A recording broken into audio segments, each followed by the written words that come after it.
Dan Nathan, I'll go to you. You already, before this thing saw the light of day, you were slamming this. So now what? Well, it really is the price point. I think the way you laid it out made a lot of sense. They're kind of laying out the gauntlet. They're laying out their future for virtual reality, AR, however you see the mixture of it. And it really is about other services that they're going to be layering on, but it's also what the developers are going to do within this ecosystem. So, again, I think that even if they had priced it at $2,500, it wouldn't have created any more demand for that sort of product. If you see what Facebook's doing, they're lowering the price for their Oculuses, dramatically, and they started at a very high price point. And I do think what Steve said is really important. That was the first thing that hit me. Usually this company introduces a product, and then when they introduce a higher version of that product, then they call it Pro here. Yeah. So, again, I think that for mass adoption, it's got to be a price point that's below a smartphone, you know what I mean, that you're not going to be replacing every year or so. So, listen, the fact that the stock was trading 185 at an all-time high,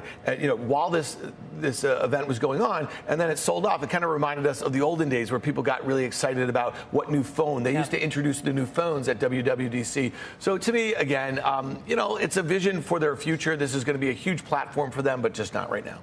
Yeah, I agree with you, and Dan, on what this really was. I don't think we're going to expect to see a giant line item of these sales in the next quarter or so, whenever they are more widely available. So the stock, I don't know what was priced in today for this. Something, clearly, right? And when it came out with the price, then the stock price actually started to get hit. It's expensive here. I actually sold some upside Apple calls today. I just feel like a lot of hype priced in, buy the rumor, sell the news, as you said. And I don't know. This is a hardware thing with software attached. So what's the right multiple for this? I don't know. But as I said, I don't think the revenue line will be huge. So at the moment, nothing's changed. I do wonder, is this a positive or negative for Meta for their product? Does it increase the pie and the interest? Right. Boost interest overall? Boost interest more broadly, or is it a fight for share already? I don't know. Well, and if you're looking at the market, I would make a lot of arguments in favor of Meta over Apple for the next leg higher of mega cap tech, and again, a world where I think mega cap tech is simply whether we believe these multiples are appropriate. And Apple, has gotten up to 30 times. It's about 27 times you listen to the street. I don't think that's really the right multiple. I think it's high here.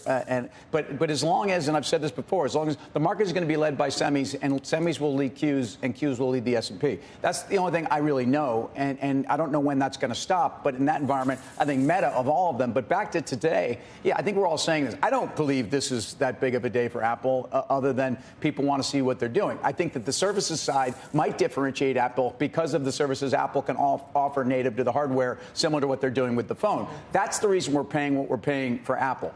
If you look at the size of the AR, VR kind of headset market, and different people have, I'm hearing 25 billion by 2030. The reason we're paying this for Apple is the financial flexibility that the company has. I think their ability to have turned us all into hardware as a service consumers, and that the services dynamic, even though it's not growing where it was 5 years ago when we really started to up the multiple, it is still part of this on this installed base that grows. And India is important just because of that dynamic. We're talking about new installed base, even if I don't think India is going to be China. We know what penetration is. That's exciting. Yeah, I mean, the sell-off wasn't as bad as one might have thought, Julie, considering we hit an all-time high and we backed off and the stock closed down by less than 1%.